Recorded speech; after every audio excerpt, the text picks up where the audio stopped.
After 20 years, one has limbs and facial features. But I've lived for hundreds of thousands of years, just to have a pair of eyes. Why? Monkey King asked. Monk Tang replied. To be human requires hundreds of rebirths to achieve once. I've waited no less than you. Let me live a few more centuries. Monkey King insisted. If I let you go, you'll leave me, leaving me alone. That won't do. Monk Tang swore.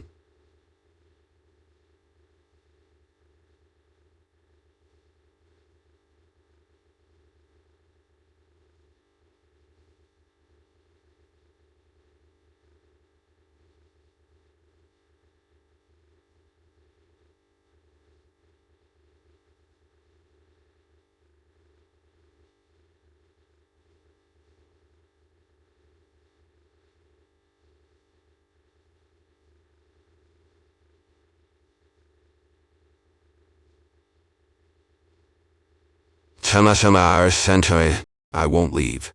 I swear by the name of my great disciple, Sun Wukong, to stay here until you die.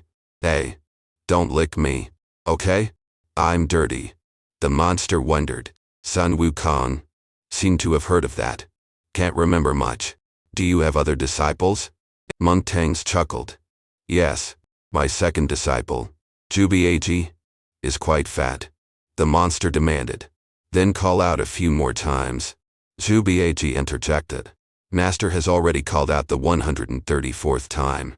Why don't you go and shut his mouth? Monkey King taunted. Call me Grandpa first. Jubiaji retorted. You wish.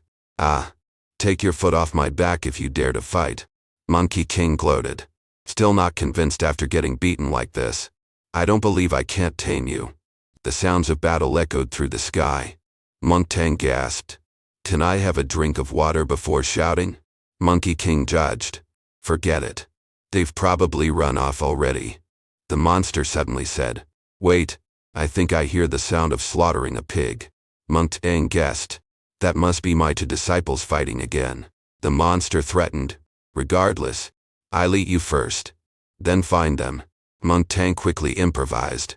No, wait. Why not sit down and discuss philosophy together? Or I'll give you a riddle. What is a lotus before it is born? The monster in the strange tree suddenly let out a scream, turning into a puff of white smoke. Monk Tang exclaimed in surprise. Huh? What happened to you? Sorry. Ted moaned. Maybe my riddle was too hard. A voice of a green-clad girl suddenly rang out. A lotus, before it is born, is still a lotus. Monk Tang turned around to see a green-clad girl standing there with a beaming smile. She had long flowing hair, and her clothes were woven from the finest silver grass, shimmering. Monk Tang praised. Madam, you are so beautiful. The girl teased. So you're a lecherous monk. Monk Tang defended. No, a monk cannot lie. The girl commented. If you weren't bald, you'd surely be popular with girls. Monk Tang joked. So being bald makes me unhandsome? The girl questioned. Flippant and glib. How can you achieve enlightenment? Monk Tang explained. My wave is different from others. They practice the lesser vehicle. I practice the greater vehicle. They seek emptiness. I seek perfection.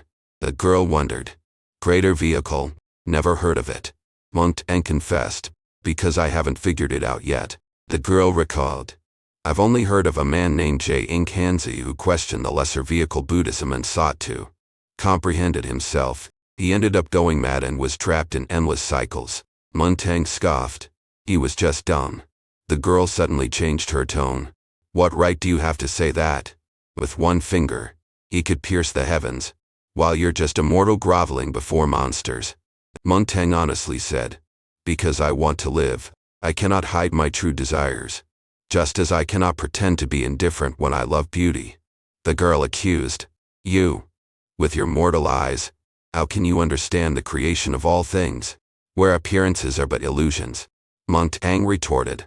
Even pigs have beauty and ugliness. Why should you feel inferior? The girl angrily said. You break the of anger. Your words are filled with lies. Your mind is chaotic. How did you even become a monk? Monk Tang defended. In all honesty, who would want such good luck to be born in a temple? The girl. You're unworthy to discuss Buddhism. I thought you had some depth when I heard your verse, so I saved you. But I didn't expect to save a fool. Get out. Monk Tang retorted. Ha. Come on, miss. You're wrong. If I were a true monk, why wouldn't Buddha protect me? You're meddling unnecessarily. The girl angrily said. Faft, Baldy. You infuriate me. The girl suddenly turned around, her beautiful face instantly becoming terrifying and grotesque. Since you're just a mundane, let me eat you. Monk Tang sighed. Why do monsters always talk so much before eating me? In the blink of an eye, a figure had leapt across. It was, of course, Monkey King. When the woman's hand was suddenly caught, she felt an overwhelming force invade her body, an irresistible will that made her unable to control herself. She softly sighed and gave up the fight, collapsing to the ground. Monkey King looked at the female demon. Baldy, it seems you really have an extraordinary attraction to female demons. Using you as bait was a sure bet. My merit points will soon be accumulated enough. Why are the female demons chasing you all so ugly? Monk Tang retorted. Infallible Amitabha, such a beautiful woman, and you call her ugly? Monkey King exclaimed. Beautiful? Look at this. Almost as ugly as me. Do you actually like this kind? Monk Tang explained. Alas, transformation is endless. The mirror is in the heart. You, is there, with your monkey eyes. How can you discern beauty from ugliness? Monkey King retorted. Pah. I might have glaucoma and astigmatism, tear up in the wind, and can't stand the sun. But that's just because I've been underground too long. How dare you mock my physiological defects? If I get angry, I'll strike you into a limp. I'll finish off your little beauty. Monkey King raised his golden hoop staff. The woman woke up at that moment, looking up just as Monkey King was about to strike. Sun Wukong. Are you Sun Wukong? The woman hugged his legs tightly. Is it really you? Am I dreaming? She looked up at Monkey King with an infinitely affectionate gaze, tears streaming down her ugly face. Monkey King felt a shiver run through him. As if his were jolted, he thought, this must be some kind of magic. He felt an immense force, yet couldn't use any of his strength. The woman continued. You're here. That's great. Is this another dream? But I'm satisfied. I've lived here for so many years, just hoping one day you'd appear before me. You're free now. Truly free? I knew this day would come. No one can imprison you. Never. That's great. That's wonderful. She was sobbing uncontrollably.